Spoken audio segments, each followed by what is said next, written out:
ನಮಸ್ಕಾರ ಎಲ್ಲರಿಗೆ. ಇವತ್ತೊಂದು ಸಿಂಪಲ್ಲಾಗಿ ಬದ್ನಿಕಾಯಿ ಪಲ್ಯ, ಹೋಳು ಬದ್ನಿಕಾಯಿ ಪಲ್ಯ ಯಾವ ಥರ ಮಾಡೋದಂತ ತೋರಿಸ್ತಾ ಇದ್ದೀನಿ ನೋಡಿ. 4 ಬದ್ನಿಕಾಯಿ ತೊಗೊಂಡು ಮೀಡಿಯಮ್ ಸೈಜು ತೊಳೆದ್ಬಿಟ್ಟು ನೀರಲ್ಲಿ ಹಾಕಿ ಕಟ್ ಮಾಡಿಟ್ಟಿದ್ದೀನಿ. ಉಪ್ಪು ನೀರಲ್ಲಿ ಹಾಕಿ ಸ್ವಲ್ಪ ಒಂದು 4-5 ಹಳ್ಳು ಉಪ್ಪು ಹಾಕಿ ನೀರಲ್ಲಿ ಹಾಕಿ ಇಟ್ಟರೆ ಅದು ಕೈ ಅಂಶ ಬಿಡ್ತೈತಿ. ಹಾಗಾಗಿ ನೀರಲ್ಲಿ ಹಾಕಿ ಇಟ್ಟಿದ್ದೀನಿ. ಈಗ ಈರುಳ್ಳಿ ಟೊಮಾಟಿ ಎಲ್ಲ ಕಟ್ ಮಾಡಿ ಇಟ್ಕೊಂಡಿದ್ದೀನಿ. ಮಾಡೋದು ಹೇಗೆ ಅಂತ ನೋಡ್ಕೊಳ್ಳುವ. ಅದರಿಂದ 4 ಟೇಬಲ್ ಸ್ಪೂನ್ ಎಣ್ಣೆ ಹಾಕಿದ್ದೀನಿ.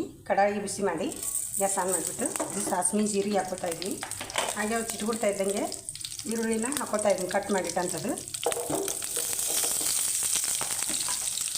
ಈರುಳ್ಳಿ ಸ್ವಲ್ಪ ಕಲರ್ ಚೇಂಜ್ ಆಗೋದ್ರಿಂದ ಫ್ರೈ ಮಾಡ್ತೀವಿ. ಸ್ವಲ್ಪ ಈರುಳ್ಳಿ ಕಲರ್ ಚೇಂಜ್ ಆಗ್ತಾ ಇದ್ದಾಗ ಟೊಮೆಟೊ ಹಾಕೋತಾ ಇದ್ದೀನಿ. ಒಂದು ಮೀಡಿಯಮ್ ಸೈಜ್ ಟೊಮೆಟೊನ ಕಟ್ ಮಾಡಿದ್ದೀನಿ. ಅದನ್ನು ಹಾಕೊಂಡು ಟೊಮೆಟೊ ಸಾಫ್ಟ್ ಆಗುತ್ತೆ ಅಂತ ಫ್ರೈ ಮಾಡ್ಕೊಳ್ಳಿ. ಒಂದು 7 ಗಂಟೆಲೆ ಕರಿಬೇವು ಹಾಕ್ತಾಯಿದ್ದೀನಿ. ಸಾಫ್ಟ್ ಆಗಿರ್ತೀವಿ. ಸಾಫ್ಟ್ ಆಗಿದೆ. ಈಗ ಆವಾಗಲೇ ನೀರಾಗ ಬೆರೆಸಿಟ್ಕೊಂಡಂಥ ಬದ್ನಿಕಾಯಿ ಹುಳು ಹಾಕ್ಕೊತಾ ಇದ್ದೀನಿ.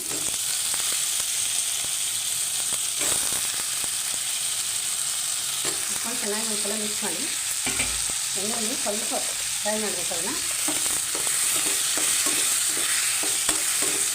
ಒಂದ್ಸಲ ಮಿಕ್ಸ್ ಮಾಡಿದ್ದಾದಮೇಲೆ ಖಾರ ಉಪ್ಪು ಎಲ್ಲ ಸೇರಿಸ್ಲಿಕ್ಕೆ ನೋಡಿ.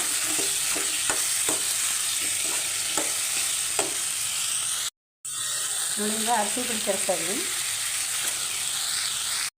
ರುಚಿಗೆ ತಕ್ಕಷ್ಟು ಉಪ್ಪು ಹಾಕ್ತಾಯಿದ್ದೀನಿ. ಅಲ್ಲಿ ಉಪ್ಪೇ ಬಳಸೋದು ನಾನು ಜಾಸ್ತಿ ಅಂದರೆ ರುಚಿ ಹೆಚ್ಚಿರ್ತೈತಿ. 1 ಟೀ ಸ್ಪೂನಷ್ಟು ಖಾರ ಹಾಕ್ಕೊಂಡಿದ್ದೀನಿ, ಮಸಾಲೆ ಖಾರ ಹಾಕೊಂಡು ಚೆನ್ನಾಗಿ ಮಿಕ್ಸ್ ಮಾಡಬೇಕು. ಆಮೇಲೆ ಪುರಿಯನ್ನು ಈ ಟೈಮ್ನಲ್ಲಿ ಸ್ವಲ್ಪ ಮೀಡಿಯಮ್ ಫ್ಲೇಮ್ ಇಟ್ಕೊಳ್ಳಿ. ಹೈ ಫ್ಲೇಮಲ್ಲಿ ಇಟ್ಟರೆ ಎಲ್ಲ ಖಾರ ಉಪ್ಪು ಹಾಕಿರ್ತೀವಲ್ಲ ತಳ ಹಿಡಿದ್ಬಿಡ್ತೀವಿ. 1 ಚಮಚದಷ್ಟು ಗರಂ ಮಸಾಲ ಹಾಕ್ಕೊತಾ ಇದ್ದೀನಿ. ಹಾಕಿ ಸ್ವಲ್ಪ ಹೊತ್ತು ಈಗೇನೆ ಕಲಿಸ್ಕೊಳ್ಳಿ. ಎಲ್ಲನೂ ಮಿಕ್ಸ್ ಮಾಡ್ಕೊಳ್ಳಿ. ಮಿಕ್ಸ್ ಮಾಡ್ಕೊಂಡಾದಮೇಲೆ ನಿಮಗೆ ಯಾವ ಅದಕ್ಕೆ ಬೇಕೋ ಅದಕ್ಕೆ ನೀರು ಹಾಕ್ಕೊಳ್ಳಿ. ಒಂದು ನಿಂಬೆ ಗಾತ್ರದಷ್ಟು ಹುಳಿ ಸೇರಿಸ್ತಾ ಇದ್ದೀನಿ. ಸ್ವಲ್ಪ ನಿಂಬೆ ಗಾತ್ರ, ಅರ್ಧ ನಿಂಬೆ ಗಾತ್ರದಷ್ಟು ಹುಳಿ ಸೇರಿಸ್ತಾ ಇದ್ದೀನಿ.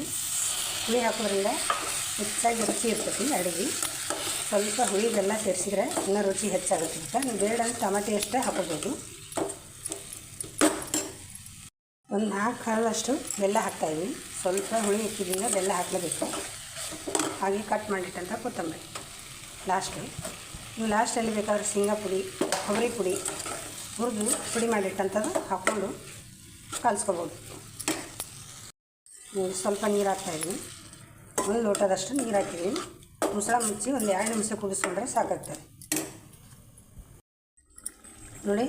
ಈಗ ಕುದಿ ಬರ್ತಾಯಿದೆ. ಈ ಟೈಮ್ನಲ್ಲಿ ಹುರಿದು ಪುಡಿ ಮಾಡಿಟ್ಟಂಥದ್ದು ಕೊಬ್ಬರಿ ಪುಡಿ, ಶೇಂಗಾ ಪುಡಿ ಹಾಕ್ತಾಯಿದ್ದೀನಿ.